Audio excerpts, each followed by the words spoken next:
Um espectro ronda a galáxia. É o espectro da rebelião. Todos os poderes da velha república se aliam para a caçada desse espectro. O chanceler, o imperador, o MOF, o BSI e a polícia Premor. Onde está o senador da oposição que não tivesse sido vilipendiado pelos seus adversários no governo como rebelde? Onde está o senador da oposição que não tivesse arremessado de volta, tanto contra os oposicionistas mais progressistas, como contra os seus adversários reacionários, a recriminação estigmatizante da rebelião? Deste fato, conclui-se duas coisas. A rebelião já é conhecida por todos os poderes imperiais como um poder. Já é tempo dos rebeldes porem abertamente perante o mundo inteiro o seu modo de ver, os seus objetivos, as suas tendências e de contraporem a lenda do espectro da rebelião, um manifesto da própria aliança. E é com esse objetivo que reúno aqui no Spotify e em todos os reprodutores e agregadores do podcast Rebeldes das mais diversas orlas da galáxia. Meus queridos camaradas, muitas saudades a toda a nação nerdica e sejam bem-vindos ao Terra Nerdica Now da segunda temporada de Andor. Caraca, vamos! Eita! Eu não consegui reagir direito porque eu tô chorando aqui.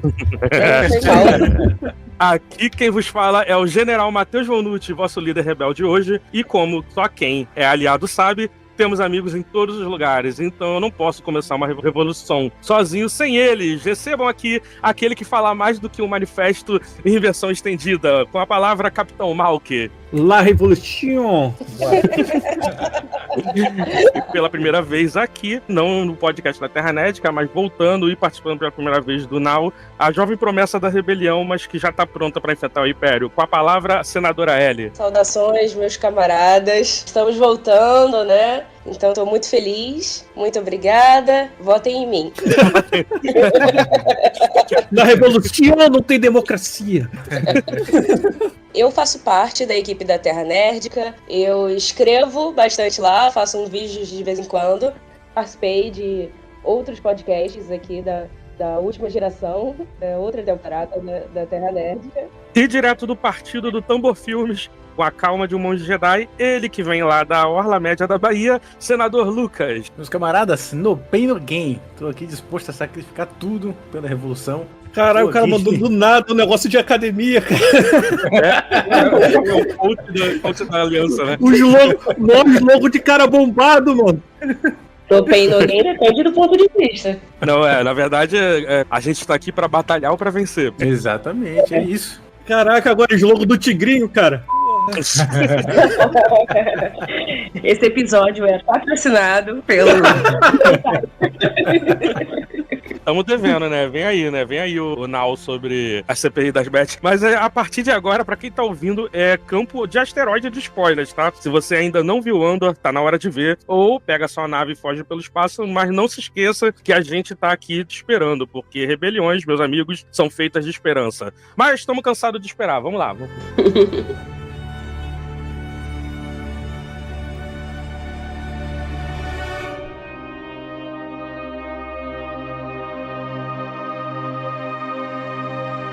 Senador Lucas, você que é o nosso convidado do outro lado da galáxia, conta para o ouvinte aqui que tá perdido do que se trata Andor. Vamos lá. Andor nada mais é nada menos do que a história de um... Eu ia falar que é a história dele, mas a segunda temporada nem é tanto dele, né?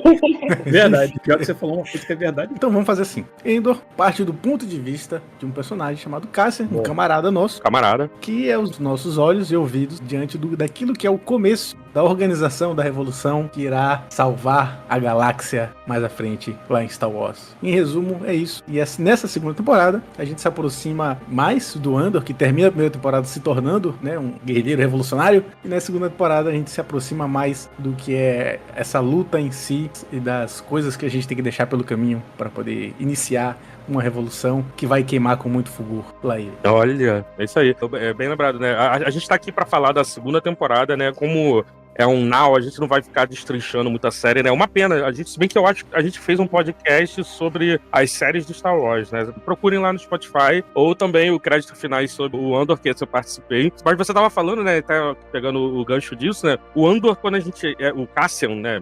Quando a gente é apresentado ele no Rogue One, ele é capitão. E aí eu até assistindo a segunda temporada, fiquei imaginando, tipo, em que momento a gente vai ver ele sendo chamado de capitão? E simplesmente acontece, né? De um arco pro outro.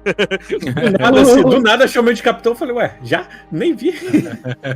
Vale lembrar, né? Essa segunda temporada, eu acho que como eles estavam com uma pressa, assim, de acabar logo, né? Pra emendar logo com o Rogue One, eu acho que não ia dar pra ficar esticando muito. Então, meio que eles fizeram essa divisão de arcos, assim, que dá a entender que é como se fosse o material que eles tinham pra cada temporada, sabe? Assim, imagina que fosse rolar umas 5 temporadas. Aí cada arco desses é uma temporada, e aí cada desses arcos de 3 episódios é um ano pra cada ano antes da Batalha de Yavin, né? Então, assim, começa com 4 anos da Batalha de Yavin, aí um ano depois, 3 anos da Batalha de Yavin. Então, nesse período aí, em um desses momentos aí, ele virou capitão. Vale até lembrar, né, que acho que a primeira temporada ela começa logo anos depois, momentos depois, né, que o Império é fundado. Anos depois, bem anos depois mesmo. Não, é alguns meses depois, que é quando as primeiras células começam a se organizar, as primeiras células rebeldes começam a ser... Você tá falando quando o Cassian era criança. Isso, exatamente. Então ela começa ali e tal, e depois ela vai, e aí quando o Cassian já tá mais velho, já são anos depois. Isso. Só que nessa segunda temporada ela tem saltos assim anuais, que é bem que você falou mesmo, né? Bem nessa divisão de arcos. E você percebe que é realmente para poder se aproximar o mais rápido possível da época de Rogue One. De Rogue One. Ela voa ali, uns 10 anos, mais ou menos, a série toda? Não, menos, são 5 anos. 5 anos. Inclusive, vale a curiosidade aqui, é o mesmo período da série Rebels. São os 5 anos antes da queda da Estrela da Morte. Legal, bom saber. Quem só assistiu as séries, só assistiu os filmes, na verdade, né? De repente não deve saber muito bem como é que funciona essa série, porque acredito, pelo que eu lembro nos filmes, apesar de mostrar, né, eles chamam de Nova República ou algo assim, porque tem representantes de outros planetas e tal, as células em si, elas começam bem separadas e elas vão se unindo com o tempo. Só que nos filmes já aparece já tudo unido, já com uma certa liderança e tal, a Leia depois se tornando o rosto da rebelião. Essa formação em si, acho que só é mais explícita em Andor e na série Rebels, que acaba sendo quase um spin-off dessa série também, né? Uhum. Achei interessante como é bem... Tá bem intrínseco, né? Mas sim, é porque quando a gente vê o original Star Wars, eu vou ser transfóbico aqui de novo, né? Eu fui transfóbico no primeiro episódio do Now, quando eu falei que eu me recuso a chamar o filme do Thunderbolts de Novos Vingadores. E eu tenho esse preconceito também, né? Eu sou muito conservador, eu voto 22 quando é pra chamar o original Guerra nas Estrelas de episódio 4. Eu não... Eu sou meio contra isso, tipo... Eu não gosto de chamar de Uma Nova Esperança, é um título muito fraco. Vou falar a verdade. Mas nesse original, Guerra nas Estrelas, já começa com a Aliança Rebelde. E eu lembro que eu mesmo na juventude, assim, eu pensando sobre isso, eu fiquei, a Aliança Rebelde, se é uma aliança, então deve ser uma junção de várias rebeliões, né? E eu sempre fiquei curioso pra saber como isso começou, né? Então, legal tá vendo isso também. E entre o episódio 3 e o episódio 4, o vulgo Star Wars original, tem um tempo, né, de diferença, tem coisas que acontecem. É um período longo, e que nos filmes a gente não vê. A gente viu, por enquanto, né, nos filmes a gente viu o Rogue One, e a gente entende o Andor como um prequel de Rogue One. O Rogue One é o episódio final, né, de Andor. Então, assim, dá uma curiosidade. O Rogue Zero é a segunda temporada e a primeira temporada é o Rogue -1. Eu, se fosse você, nem fica zoando muito, porque tem pretensão de uma nova filme de Rogue One, né? Então, Rogue pra mim, Two. é Rogue 2, exatamente. Não, mas é até interessante você estar falando isso, porque eu só fui descobrir depois também, mas Rogue One é mencionado no Star Wars original, né? Quando sobe os créditos iniciais, eles falam, né, dessa missão, né, dos rebeldes que sacrificaram pra conseguir os planos, e aí aquele esquadrão, que é o esquadrão onde estavam os amigos do Luke lá, que é o que tá aí na Batalha de Yavin, né, que eles enfrentam a Estrela da Morte, eles são o esquadrão Rogue 2, que a Leia batizou eles em homenagem. Então isso já tava no original. Sim. Se você perguntar pro George Lucas, ele vai falar que já tá tudo pronto já há muitos anos, né? Eu planejei isso em 73. Exatamente. Mas exatamente. É verdade também, né? Por mais que eu esteja brincando, é verdade que o George Lucas, ele tinha realmente uma história sólida, preparada. Não vou falar que tinha o Rogue One pronto, mas ele já tinha. Então, assim... Rogue One não, claro que não. Mas vale a pena, pra quem quando for fazer algum trabalho, né, derivado, dar uma revisitada lá no início, principalmente nos 3 filmes da década de 70 e 80, justamente justamente para poder tentar pegar essas pontinhas soltas e sair amarrando elas. Eu acho que foi esse cuidado que teve em Rogue One. E esse cuidado é mais elaborado em Andor. A série Rebels também já teve. O mais interessante nisso ser costurado em Andor é que Andor, principalmente essa segunda temporada, ela fica clara para mim que ela não é uma série de Star Wars. Ela é uma série de espionagem com skin Star Wars, né? Os caras botaram ali os elementos Star Wars, só que eles não só jogaram Star Wars. Eles não, vamos fazer aqui, né, todo um design para poder ser dentro do universo Star Wars, mas a gente vai fazer um negócio coeso, né? Diferente de algumas outras séries que a gente teve que não funcionou dessa forma. Outras séries que saíram recentemente, como por exemplo a série do Boba Fett, por exemplo, é uma série que era para ser uma skin justamente de herói de faroeste, velho oeste e tudo mais. O Star Wars não deu certo, porque ficou muito jogado, né? Em Andor não, em Andor foi preparado. Cara, eu acho um mérito muito bacana do Tony Gilroy. A gente atribui muito a ele, mas a ideia original do Rogue One é dele, né? Ele entra depois como roteirista pra polir o roteiro, que já tinha um roteiro, ele entra depois pra polir, ele é um dos roteiristas. Mas eu acho muito foda a ideia do Rogue One, deles pegarem, assim, pra mim ficou evidente com essa série, e até com as tentativas frustradas, que o Star Wars é o melhor universo expandido que existe, assim, porque dá pra expandir pra qualquer lado, dá pra expandir pra frente, pra trás, em diagonal e tal. E eles conseguiram achar no Rogue One uma brecha, que tá uma lacuna pequena que tinha na história, absurda, eles encontraram um ouro absurdo. E aí eu acho muito mais foda ainda o Tony Gilroy achar no Endor, né, no Cassian, a possibilidade maior ainda de expansão incrível. Então eu acho que pra mim é um acerto muito grande eles acharem, né, tanta gente tem passado por Star Wars, tem contado várias histórias, e a maioria, né, Han Solo. Eu discordo um pouco, assim, eu não assisti todas as outras séries de TV, né, de Star Wars, mas eu discordo que não pareça do universo Star Wars, assim, que só tem uma skin Star Wars. Porque, assim, na verdade eu sinto que me fez até gostar mais, assim, do universo todo de Star Wars. Porque o Andor, ele é um protagonista e ele tem uma jornada, né, de se encontrar e de se fortalecer e de criar amizades e tudo mais, que é, assim, é o que os outros protagonistas das outras séries dos filmes passam também. É o que o Luke passa, é o que o Anakin passa, de certa forma, é o que a Rey também passa. Então, assim, eu consigo reconhecer um estilo, na verdade. Apesar de, sim, ser muito mais desenvolvido, indo pro outro lado, a gente não vê essa parte Jedi, né, tão forte como tem a gente nos outros filmes e tudo mais.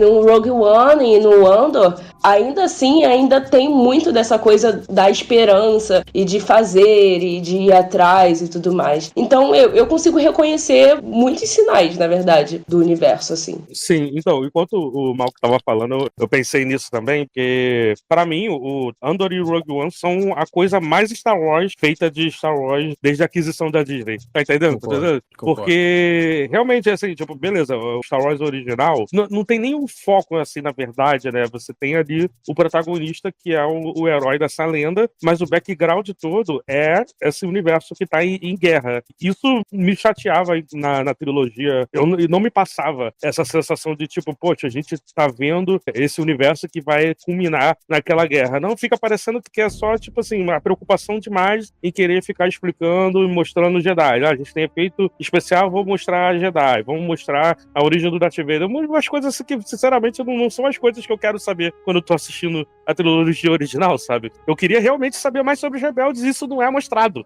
Então, que bom que eles estão preenchendo esse espaço agora, essa lacuna agora, sabe? É mais sobre os rebeldes e também mais sobre o próprio Império, né? Sobre os soldados, sobre, né, esse lado dessa galera. Exato. Também a gente tem uma visão, tanto na primeira temporada quanto nessa segunda temporada, a gente tem uma visão muito interna dos soldados, até porque faz parte, né, da... Cara, isso é maneiro, né? Faz parte da espionagem, então você tem que entrar no covil do lobo e eles mostram isso, né? Tanto que não só eles mostram isso, como eles mostram, por exemplo, a destruição de alguns desses lobos, né? Como é que eles vão sendo um comendo o outro, enquanto quando a merda começa a bater na bunda. Eu até comentei isso quando saiu os três últimos episódios, que eu falei, cara, é muito bom você ver exatamente esses pseudos nazistas, eles se matando pra poder, tipo, eles estão matando o outro porque eles querem arrumar um culpado, tá entendendo? Então pra poder justamente retirar a sua incompetência, ou melhor, não querer assumir sua incompetência, eles simplesmente simplesmente atira e bota toda a culpa nele. E aí você vê aquilo sendo feito. Isso é muito maneiro, isso é muito legal. Isso é uma outra visão que a gente também não tinha do Império, né? Porque acaba que a visão que nós tínhamos construída do Império era que fosse como se fosse uma grande organização liderada por um mestre do mal e tudo mais. Tem os 2 Sith e um monte de NPC. Mas não lembro, porque a gente via o Darth Vader matando um monte de gente. Um monte a gente de NPC, cara. Um monte de cara que a gente não sabia o nome. Exatamente. Eu entendo que a gente vê muito como a opressão, ela não é só para as pessoas que não estão na organização, que estão diretamente no Império. A opressão, ela é para todo mundo. A opressão é dentro do Império e é na galáxia inteira, né? Então, como isso causa, né? Não, mas até pela questão de não vamos botar Darth Vader, não vamos botar Darth Sidious, infelizmente o ator que fez o Moff Tarkin faleceu. A gente precisa construir novos personagens, então, tá entendendo? Então, por conta disso, eles também foram obrigados também a ter que criar uma nova camada. E isso acabou que enriqueceu mais. Inclusive, não sei se vocês fizeram isso de emendar e assistir o Rogue One logo depois de terminar o Andor, né? Eu fiz isso. E, mano, assim, beleza. Primeiro que o Rogue One fica muito melhor. Você vê exatamente essas coisas que a gente tá falando. A gente vê uma profundidade melhor. Isso que você tá falando agora, né, de começar a destrinchar e mostrar um pouco do ponto de vista de um personagem imperial, né? Antes a gente tinha nesses 2 Siths, lá, que são tipo bruxos, né? Sim. E um monte de NPC do Império que a gente não sabia o nome, né? Tirando o grande Moff Tarkin, que eu acho que ele nem falava o nome dele no original, ou pelo menos eu só fui descobrir. Falavam, mas só que, tipo, ele ganha muito mais importância depois do que na época, quando o filme tá sendo feito. O filme original, o Moff Tarkin, ele tá lá como um cara que, tipo, era um líder militar, enquanto Darth Vader era, tipo, o cão de caça. Ele é literalmente a coleira do Vader, né? A galera nem se liga, né? Que o Tarkin, ele é superior ao Vader, inclusive. Né? Exato. A coleira, né? Aquele que segura lá, né? O Darth Sidious é a mão e o Tarkin tá sendo a coleira ali. Exato, e o Moff Tarkin, na verdade, ele morre no primeiro filme, né? Tipo, Sim. explode a Estrela da Morte e ele sim. tava lá e a gente só vê que ele some. Então, assim, a partir daí, para de ter personagens imperiais, porque passa a ter só os 2 bruxos. Exato, exatamente. Então, quando no Rogue One introduz o Krennic, e aí, pelo amor de Deus, toda vez que eu assistia o Andor e aparecia o Krennic, eu ficava, puta que pariu, esse ator é muito bom. Mano, caraca. Inclusive, Marvel aprende a usar o Ben Mendelsohn, porque Marvel usou muito mal ele na Invasão Secreta, né? Mas o Krennic é um personagem muito maneiro, porque ele é basicamente, como você falou, o Malker, ele é o Moff Tarkin criado na ausência do Moff Tarkin. Exato. Ainda bem que eles não insistiram em trazer o Moff Tarkin de volta na série Andor, porque essa cena que aparece o cara recriado com a máscara digital me tira muito do filme. É o único momento que me tira do filme. Inclusive, aquela cena que ele tá interrogando esqueci o nome dela agora. O Krennic tá interrogando a Dedra Meero? Dedra Meero? Isso, obrigado. Eu vi depois ali alguns comentários e tal. A parte que ele toca na cabeça dela, parece que aquilo não tava no roteiro. Aquilo é improviso. Então, e meio que aquilo assusta. O maluco encarnou mesmo, né?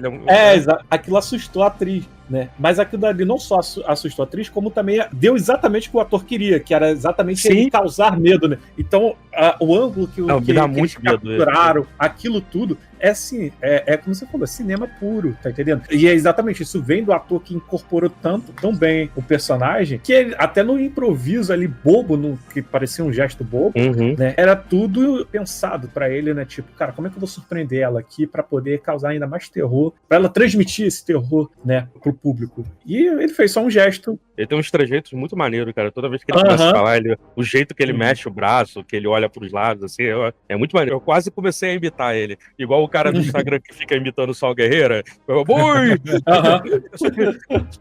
Mas o que eu ia falar, né, só pra concluir essa parte, assim, né, de como o Império, ele oprime também os próprios imperiais, eu gosto muito da cena final do Krennic no Rogue One, que é quando ele percebe que pro Império ele é tão descartável quanto todo mundo também. Ele até então, tipo, não, eu sou diretor aqui da pesquisa da Estrela da Morte, que não sei o que e tal. e o Moff Tarkin simplesmente assume o comando da Estrela da Morte e destrói o Scarif com ele junto. Então, assim, o último segundo da cena dele, e assim, é muito mérito do ator também, que é o olhar dele de desapontamento, tipo, ih, caralho, a Estrela da Morte atirando na direção dele. E, cara, é bom demais, bom demais. Você vê como o Império é louco também, como eles são loucos. Cara, eles estão simplesmente destruindo todos os arquivos deles, sei lá A se nuvem tinha deles, né? Estão destruindo todos os arquivos deles só porque não querem que vazem uma... Caraca, que loucura! É desespero, desespero. É tipo os Estados Unidos atacar um míssil na sede do Dropbox só pra não vazar nada. Mostra como é desesperado, né? Falou assim. Não, isso mostra como é que uma célulazinha, né, de rebeldes, que diga-se de passagem, né, ela é destruída muito antes de começar justamente a guerra entre a Aliança Rebelde contra o Império. Essa célula aqui é a menor célula de rebeldes que é apresentada pra gente. Ela é destruída completamente no final da série Andor, né? Na verdade, no final de Rogue One. Que é o final da série Andor. Exatamente, porque quando ele morre, a célula completamente se desfaz, e é um grupo pequeno. Como é que eles foram suficientemente capazes de destruir, né, toda a base do Império, a base que o Palpatine tinha criado? Não chegou a ser tão contundente assim, porque não tiveram mais tempo, porque se eles tivessem mais tempo, talvez pudessem já ter resolvido o problema antes mesmo do Luke pegar no sabre de luz. Sabe por quê? Porque a necessidade do controle imperial é antinatural. Por isso que tá tendo insurgências em toda a galáxia. É isso. Caraca, isso aí. Aí você incorporou essa guerreira mesmo. Mas eu não acho que eles seriam suficiente, só a rebelião seria o suficiente pra destruir a Estrela da Morte, a destruir o Império, não. Eu acho que isso só deixou mais claro ainda como a força é importante também. Foi um complemento, né? Sim, tipo, a gente precisa de um herói da batalha, a gente precisa das armas e a gente precisa da fé. A gente precisa, sabe? Exatamente. Isso que você falou é muito bom, porque em Rogue One é quando a fé ela tá mais próxima, né? Em Andor até que ela não tá tanto. Mas em Rogue One, justamente por causa daquele mongezinho cego, é onde eles trazem também, porque a fé faz parte de fato. Esse personagem é muito maneiro. E a fé faz parte mesmo da Revolução, porque a Revolução... E base na esperança, né? Exatamente. Ela é feita dos mais fracos quanto os mais fortes. A Revolução ela tem que ser sempre isso. Né? Não adianta chegar aqui algum militar doidão e falar que teve Revolução de 64. Né? Porque a Revolução ela tem que vir de quem não tem o poder, e esse grupo que não tem o poder, ela vai tomar o poder. Então a gente tá falando de quem tá lá embaixo, fraco, e ela tem uma esperança, ela tem fé que ela vai mudar o sistema, a força, né, contra os poderosos. Então ela tem que ter uma coisa que eu acho que isso é uma coisa fenomenal em Star Wars, que é mostrar a pluralidade. De que serve você destruir o Império se você não acredita em construir algo melhor depois? Exatamente. Exatamente. Que inclusive é uma grande discussão que faz o Andor ficar um pouco perdido no meio dessa série, né? É até por causa disso que eu concordo com o Lucas quando ele fala que a série não é tanto sobre o Andor, essa segunda temporada principalmente, porque de fato em alguns momentos ele fica tão desconexo porque ele perde um pouco dessa fé dele. Porque a fé dele, inclusive, estava muito atribuída ao líder da célula. A confiança nesse cara, ele acaba perdendo a confiança até na Revolução.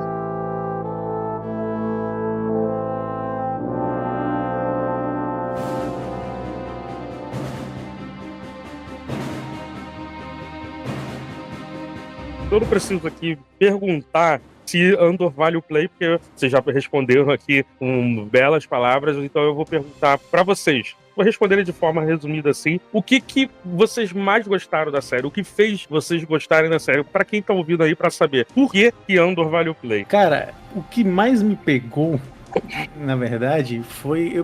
Eu peguei muito emocionalmente aos personagens, né? A profundidade que deram aos personagens, eu achei isso muito legal, né? Inclusive, tem um pouco mais do lado pessoal da Mon Mothma, por exemplo, né? Isso pra mim foi... Isso, pô, a gente não falou da Mon Mothma, verdade. Caraca. Isso foi sensacional, a gente viu um pouco do lado dela, da família dela, né? Do marido dela, da filha dela, viu até um pouco demais as tradições, né? Do planeta dela, aquele casamento lá de 1 semana e tal. Mas eu gostei muito de tudo, inclusive quando a gente tem um episódio que é voltado pra Cleia e pro Lúthien também, que é muito bom, e quando a gente conecta tudo que acontece aqui com Rogue One é o grande arco sobre o que é Star Wars, sobre a parte de você perder, você ceder tudo que você tem, inclusive sua própria vida, pela revolução, pelo amanhã que você talvez não vai ver, né? E aí, aproveitando, não sei se esse meme tá em alta ainda, mas aproveitando, né, pra fazer essa comparação, a rebelião, essa galera de Endor, é os primeiros 30 que vão lutar contra o gorila, né, do 100, né? São os primeiros 30 que vão lutar, que vão morrer pra poder a galera que vem depois. O Luke é o 99, que vai chegar lá pra poder, pra poder derrotar o gorila. Mas é isso, cara, eu achei muito legal me apegar a esses personagens, porque quando chega nesse momento de perder, é aí que a gente entende e que a gente sente o peso da revolução. E isso pra mim é a grande coisa da série como um todo, né? Desde a primeira temporada até aqui. Cara, o que me faz gostar tanto, assim, de Andor, e eu senti que vale tanto a pena, inclusive de ser, tipo, uma das séries que eu mais indico, assim, pra galera, até que às vezes não é muito ligada em Star Wars e acha que Star Wars é só lutinha, né? Cara, eu adorei ver um pouco mais da construção da Aliança Rebelde, da construção dos rebeldes mesmo, da jornada que eles passam pra chegar até lá, né? Ver esse processo do Cassian é muito legal. E, cara, eu acho que o que mais me fez gostar mesmo e dizer que é uma série muito boa, assim, o que me fez sentir cara, foi o que eu falei, com o último episódio, né, eu falei isso pro Matheus, eu senti sentimentos, não tenho como dizer isso, eu senti coisas fortes, coisas intensas, de verdade, não só por, caramba, tipo, tô vendo uma série bem feita, tô vendo uma história boa, tô vendo um roteiro legal, isso, não só isso, mas me fez repensar coisas da minha própria vida, sabe? Porque, assim, eu assim como o Malk, eu sou professora também. E como professora, eu acredito que o que eu tô fazendo, o pouco que eu tô fazendo, o mínimo ali, vai influenciar na vida de alguém e vai influenciar a pessoa a querer uma coisa melhor, sabe? A construir um futuro melhor. Então a gente acredita muito nisso, né? E a série, de certa forma, me fez repensar, assim, o quanto que eu tô me esforçando pra construir esse futuro melhor que eu acredito que é possível chegar, sabe? Então, intenso, forte pra caramba. Cara, eu acho que é um pouco de tudo mesmo.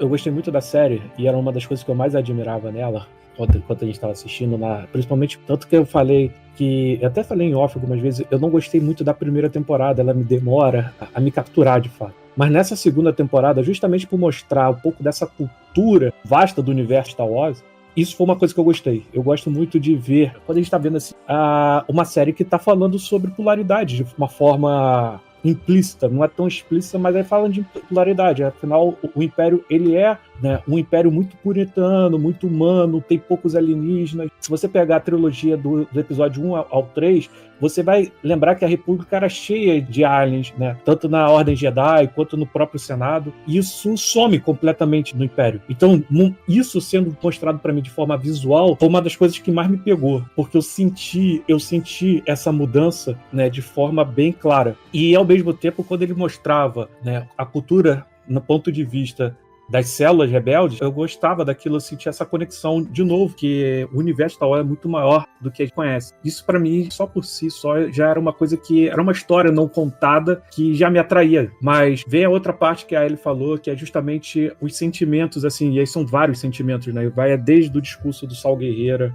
no antepenúltimo episódio, né? Vai ao desespero, né, do Império em tentar apagar os seus dados, tudo isso, né, dá um mix de sentimentos que eu acho assim muito legal, porque a gente está mais acostumado até de ver isso em cinema, mas pouco em série. Esse mix de sentimentos a gente não vê muito em série, a gente vê muitas explosões sentimentais em algumas séries, né? Geralmente ou é felicidade, ou é tristeza, ou é raiva, só. Agora, tudo isso misturado em série eu acho que eu nunca tinha sentido.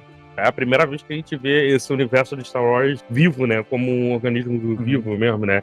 E que tem pessoas e não só NPCs, né? Não é só o trio de heróis e os NPCs de volta deles, né? Não, tipo, cada pessoa é uma célula viva desse organismo, assim. Mas mesmo assim, eu acho muito maneiro ainda que é mostrar exatamente os líderes, né, que formam tudo isso, assim, cara. O Lucas bem lembrou, falar sobre a Mon Mothma, e ela é uma das minhas personagens... Cara, por causa de Andor, ela se tornou uma das minhas personagens favoritas do universo Star Wars. Eu fui procurando onde tem ela agora, e é muito legal descobrir, né, que ela é, eu acho que de todos esses daí, ela é a única aí que é uma personagem realmente criada pelo George Lucas, né? Ela já tava na trilogia original. Ela Era uma dos NPCs, era um dos NPCs do original. Mais ou menos, ela era general, né? Ela tá presente até hoje, tanto que ela é a líder da série da Ahsoka. Não, então, é porque no episódio 6, né, ela é basicamente lá a general, líder da rebelião lá, e aí quando o Império cai, ela se torna a chanceler do novo Senado, né, da Nova República, né? E aí, no episódio 3, essa atriz aí, que é a Jennifer Reed, né, eu acho, ela é escalada, né, numa cena que acabou não indo pro corte final, mas tem na versão estendida, e aí ela volta no Rogue One, né, que inclusive a atriz, ela até fala, né, que ela tinha estudado bastante o comportamento da atriz antiga pra dar vida a ela, então, tipo, que pena que ela foi tirada na trilogia Prelúdio, mais um ponto negativo pra trilogia Prelúdio aí, mas ela volta em Rogue One, maneira de trazerem ela de volta, e todas as participações dela, desde quando fizeram a série Rebels, o primeiro episódio que aparece ela, que é a continuação do 9º episódio aí, da segunda temporada do Andor, que é o discurso dela, né, ela faz aquele discurso lá no Senado, e aí ela é levada pelo esquadrão lá do Rebels, né, e aí ela faz o segundo discurso, e ali já era ela sendo interpretada por essa atriz reprisando o papel dela do episódio 3. E aí, a partir daí, agora, todas as aparições são elas de novo. E é muito maneira, cara. Eu gosto dessa personagem, porque ela é muito importante pra mostrar, assim, também que, pô, rebelião também não é só um bando de comunista armado no meio da floresta. Ah, vamos invadir, vamos tomar o poder, não sei o quê. Não, vocês precisam de uma liderança democrática também, né? Vocês precisam de alguém que seja influente politicamente também, sabe? Tanto é que acaba que, né, com o tempo todos os líderes vão morrendo ou saindo e só sobra ela que se torna a líder da Nova República também. Eu acho isso muito maneiro, eu acho muito maneiro como Andor mostra a origem de todos esses personagens, ou às vezes não a origem, né, tipo assim, personagens que são apresentados na série Andor como Luthen e que a gente sabia que ele ia rodar também, né, mas a gente fica até tendo uma esperança, tipo, pô, será que o Luthen vai sobreviver pra gente ver mais dele, né, enfim. E pra terminar, só pra terminar o meu argumento aí, a Cleia é a irmã do Andor, tá? Só isso que eu queria dizer. O Dameron é filho do Cassian. O Dameron é filho do Cassian. É, isso aí. Pior que ele tem filho mesmo, então O filho tá lá, né? Esse final aí, né, deixa ainda mais triste o final do Rogue One. Sim. Mas ele vai aparecer em Rogue 2 e a gente vai...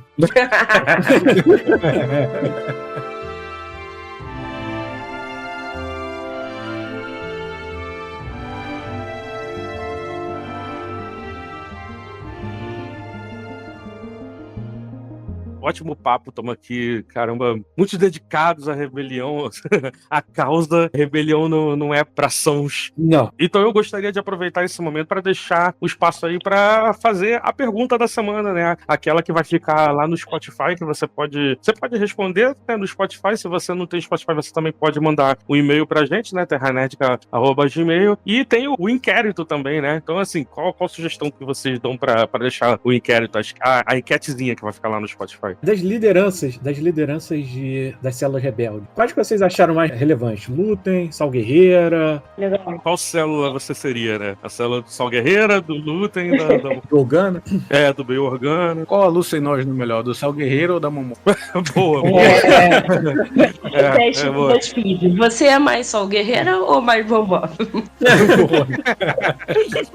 O quão à esquerda você tá? No centrão? É tipo assim, você chegar numa festa, né? Aí tá. Lembra aquela que tá na festa, tipo, pra quem é de maconha é pra lá, quem é de cerveja é pra lá. Então, quem é de gás nuclear é pra lá e quem é de vodka com larva vai pra lá.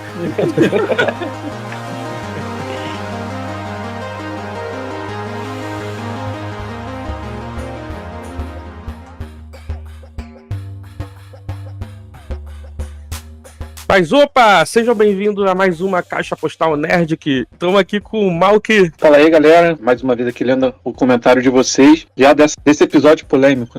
Só para o episódio que a gente comentou sobre o tema polêmico, né, que foi o episódio anterior sobre o Anime Awards, que a gente discutiu os melhores animes do ano, né, foi até legal porque a gente acabou fazendo um episódio sobre anime, né, a gente não falou sobre esses animes durante esse ano inteiro, então a gente acabou meio que dando uma geral ali, eu achei legal, acho que a gente pode fazer mais vezes, assim. Verdade. Na verdade, a gente se animou em fazer aquele tema porque teve o Anime Awards, que é o Oscar da Crunchyroll, né, e aconteceu de que a categoria Anime do Ano, né, que não é o melhor anime do ano, vale lembrar, que o vencedor foi Solo Leveling, e muita gente ficou indignado, falando que não, que o melhor anime do ano foi Frieren e tal, daí a gente até comenta, né, na verdade, tipo assim, eles já tem essa manobra no título da categoria, como júri popular, mas, então, justamente pensando nisso, né, a gente até termina falando assim, vamos levar pro nosso público pra votar, então, qual foi de fato o melhor anime do ano. Assim, a gente meio que já instigando a resposta, né? Nem tanto, a gente deu a nossa opinião, é claro, a opinião do pessoal que tava lá fazendo os comentários acaba que era meio que unânime, mas a gente poderia ter tomado um revés muito grande aqui, justamente porque a gente também abriu uma enquete, também era popular, mas é claro, mais voltado pro nosso público, e a gente poderia ter tomado um grande revés aqui, a gente só não tomou, então acho que foi dentro do esperado. Sim, a gente colocou lá as 6 opções que concorreram, né, nessa categoria, né? Eu poderia até colocado mais outros animes que tiveram no ano, mas eu quis botar, né, os 6 principais da categoria, né, que são Solo Leveling, Frieren, Diário de Apotecária, Kaiju número 8, Dandadan, Dungeon Mesh, e com 50% dos votos ganhou o Frieren, mas aí é isso que eu tô falando, né, tipo, ok, no meu ponto de vista merecido, mas quem escutou o nosso podcast pensou, tipo, acho que vou votar nesse Frieren mesmo.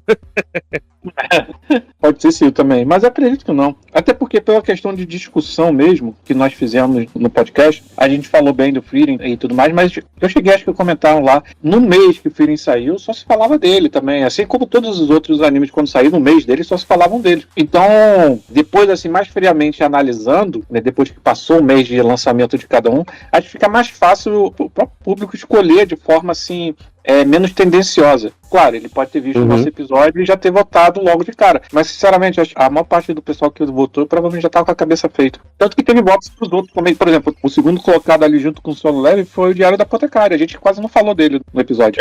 Eu acho que nenhum dos participantes tinha assistido o Diário da Apotecária. A gente falou mais, por exemplo, de Kaiju número 8, que não recebeu nenhum voto. Que não recebeu nenhum voto, cara. Fiquei triste com isso. Verdade. Assim, a gente até comentou, né? O Kaiju número 8 não venceria. Infelizmente é isso. A verdade é que sempre vai ser polêmico as votações. O Oscar, por exemplo, é muito polêmico. Qualquer coisa que, né, as próprias eleições aqui para presidente ou em outros países também são polêmicas. Então, assim, tudo que é aberto para votação sempre vai ter uma polêmica porque mexe com os ânimos de cada lado. Então, enfim. Democracia não funciona mesmo. Mas aí até por falar nisso, né, teve bastante comentário essa edição, né? Vou dar um destaque para alguns comentários aqui que foram justamente sobre a temática, né? O primeiro comentário foi o da Ellie, que até participou desse programa aqui agora, né, mas ela comenta lá sobre anime também, pode ler o comentário dela aí. Frieren me surpreendeu tanto, não imaginava que seria tudo isso. Fiquei triste quando eu acabei. Cara, pior que é verdade, ela Frieren quando termina você fica meio deprê, né? Na verdade, a série inteira que você vai assistindo, você tem uma montanha russa de emoções. Isso. Essa montanha russa de emoções que tem com a série, ela acompanha os sentimentos que a Frieren tem durante a temporada, né? Ela começa entediada, né? Ela tem mais de 1000 anos, não sei o quê. Eu acho que, na verdade, a série ela termina até um pouco mais pra cima, que é com a Ferne virando lá uma maga de primeira classe. Eu acho que essa tristeza que tem quando acaba a série que a Ellie tá descrevendo aqui, não é nem assim pelo sentimento que a história passa, é muito por tipo, caraca, e agora? Sabe? Poxa, a gente acabou de ver um anime muito bom, como a gente não vê há muito tempo. Vocês até comentaram comigo lá que vai ter, né, foi anunciado uma segunda temporada. Janeiro do ano que pra vem, mim né? Já tinha dado aquilo dali como encerramento, um arco fechado, uma história fechada mesmo. O Lua, ele comentou mais um ótimo podcast, galera, ansioso por mais, obrigado, Lua. Um abraço aí, então, pro Gabriel Henrique do Alameda Literária, podcast focado em livros. O Gabriel Silva, lá do 7 Letras. O Gabriel Moran, também conhecido como Munha, cantor e compositor. Ele já participou do podcast com a gente, né? Ele sobre o The Boys. Sim. Um abraço pro Munha, tá fazendo muito sucesso aí como escritor de música, sabe? A música Final de Semana do São Jorge tem crédito dele, né? Isso, brabíssimo. Brabíssimo demais. Bom demais. Sim, Sim. demais. E pra quem quiser escutar as músicas dele mesmo, né, do Gabriel mesmo, procura lá no Spotify Munha Barcelona, que é do Papa Sessions, é a que tá mais ouvida lá, ela é muito boa também. O Lucas Tombocat, né? Ele fala: se Sakamoto Days não foi o melhor anime, eu sou um gol bola. Lamento dizer, você é um gol bola. Você é o Gol Bola. Sakamoto Days é muito bom, mas, poxa. Isso comprova que o Lucas não escutou o episódio, porque a gente até comenta que o Sakamoto Deus ele não participou desse ano, porque ele tá saindo agora, então ele vai participar do ano que vem. Essa confusão mesmo, né? É animes do ano, né? Mas o pessoal, muita gente achou que era de 2025, né? Pode ter votado em Solo Leveling, mas é o melhor dos 2024, né? E aí, Sakamoto Days também saiu em 2025. Isso aí, a gente até comentou que ele pode, de repente, concorrer na categoria de comédia. Mais um abraço pro Lucas, um abraço pro Tamborcast, o Tamborcast que voltou depois, né, incentivado pelo nosso retorno, eles voltaram também, já saiu o episódio lá de Thunderbolts. Bom avisar isso, né? Pra quem tá ouvindo no Spotify, se você tá escutando o nosso podcast e você fica pensando, poxa, e agora? Agora que terminou, o que eu escuto? Você pode descer ali embaixo da aba de comentários, né? Você responde o comentário, responde a nossa enquete, vai ter algumas indicações lá, então tem indicações para outros programas que a gente fez sobre temas parecidos, ou para programas, né, dos nossos parceiros, dos nossos amigos da rede, que também falando sobre temas parecidos, né? Então lá no episódio sobre Thunderbolts tem indicação pro Toborcast falando de Thunderbolts também. E o próximo que comentou aí foi o Fox. Né? A frente sofreu golpe de estado, e acho que o Fox aí já tá no ritmo de Andor mesmo, né? E é isso mesmo, sofreu mesmo, acho que foi manipulação, quero recontagem dos votos, auditoria.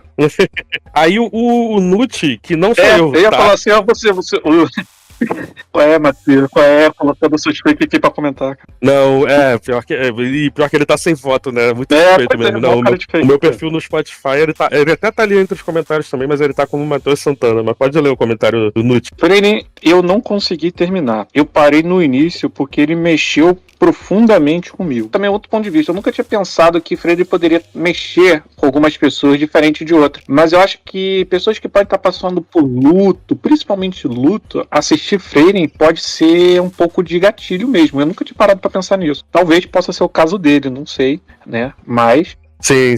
Aí assiste Sakamoto Days. Pronto.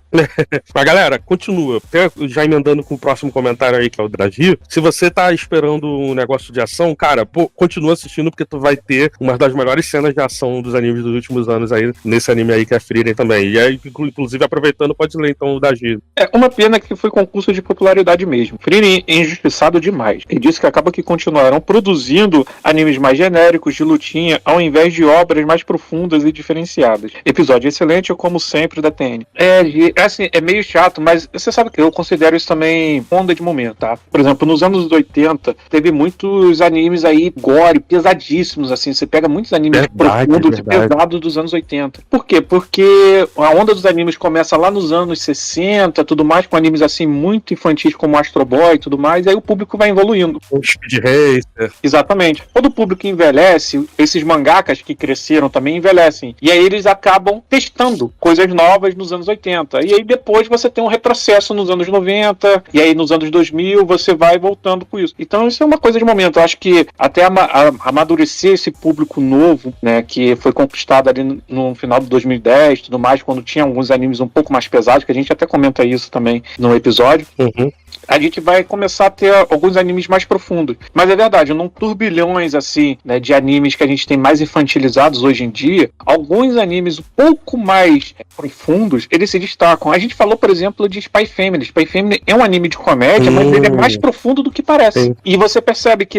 a gente tá tão carente e tudo mais, que o Spy Family, ele é um anime hoje que entrega um pouco de maturidade, tá entendendo? Então, Frieren completamente fora da curva hoje, com certeza. Nesse ponto ela tá certíssimo. Mas eu acredito que isso é uma questão de fase mesmo. Eu acho que com o tempo possa amadurecer os mangakas, no geral, e pode aparecer outras séries. Isso que você falou é interessante, né? O Spy Family, apesar de ele ter essa atmosfera infantil, quem mais assiste Spy Family são assim, tipo, os pais de família, pessoal casado e tal. Ele é perfeito para jovens casais, né, que querem até introduzir seus filhos no mundo de anime ali, dá pra...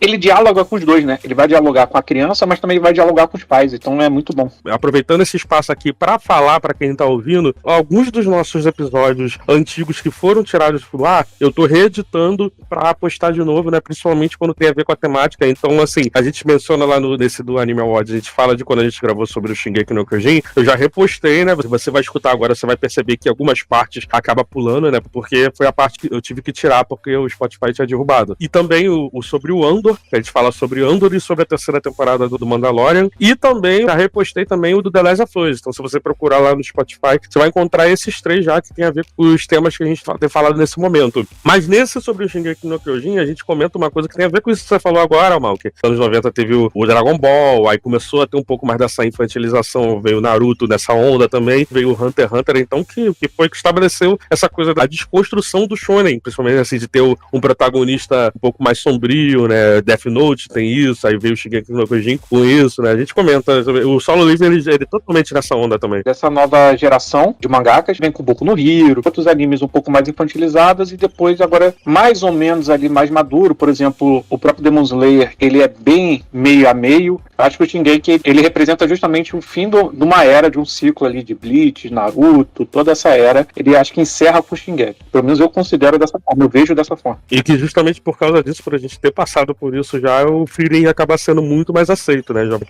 Exatamente. É porque eu acho que a gente tá numa época que anime tá atingindo um público acima de 30 anos maior do que nunca atingiu na vida. Nos anos 90 já tinha muita gente mais velha que assistia anime, mas assistia esses seinen, né, esses mais gore até que você falou assim. Só que hoje tá tendo muito jovens de 30 anos, né? Antigamente era coroa de 30 anos. Hoje os jovens de 30 anos, eles ainda assistem shonen. Então, a gente até comenta que o Kaiju número 8, ele é muito bom porque ele foi feito pensando nessa galera. A galera que tem 30 anos, mas que ainda gosta de um Naruto da vida, algumas coisas assim. Então você tem esse protagonista que é um cara de 30 anos e que tá passando pelo arco de um protagonista shonen. Isso é muito legal, entendeu? Ele é feito pra gente. Então, assim, até por isso você tem também, por exemplo, o Frieren, que é um shonen disfarçado de Slice of Life, o próprio Dungeon Mesh estava aí na enquete também, que é um seinen disfarçado de shonen. Verdade também. Então você tá tendo essas categorias feitas pra nossa geração que cresceu assistindo essas coisas, sabe? Um abraço pra G Claps também. Muito obrigado aí pelo comentário. Um abraço pra você. Um abraço pro Nute, pro Fox. Lembrando que a pergunta desse programa, que foi sobre Andor, já tá aí no Spotify, que é de qual núcleo rebelde você seria. Aí tá as opções lá, se você seria mais Momoth, uma Sol Guerreira, Bey Organa, o Luten, ou se você seria o Imperial mesmo. Eu deixei essa opção lá, se você quiser responde isso mesmo, a gente vai te julgar, mas a gente julga na semana que vem. Ah, não, na semana que vem não, até bem lembrado, porque semana que vem, Malk, é Dia dos Namorados. Verdade. Então assim, a gente já tá recolhendo as histórias, se você quiser deixar sua história de date ruim, uma declaração de amor, manda pra gente, você pode mandar lá pro Instagram, pode mandar por e-mail também, mas lá no Instagram é mais fácil, pode deixar seu comentário lá na postagem fixa sobre o Dia dos Namorados, ou mandar pra gente por inbox mesmo, que a gente recebe também. Lembrando também que o pessoal solteiro, né, pode também deixar o perfil pra gente poder avaliar. Se você quiser, a gente compartilha o arroba depois. Isso aí, você der permissão. Já tem pessoas que já estão deixando lá, já tem uns perfis bem interessantes lá. É isso aí.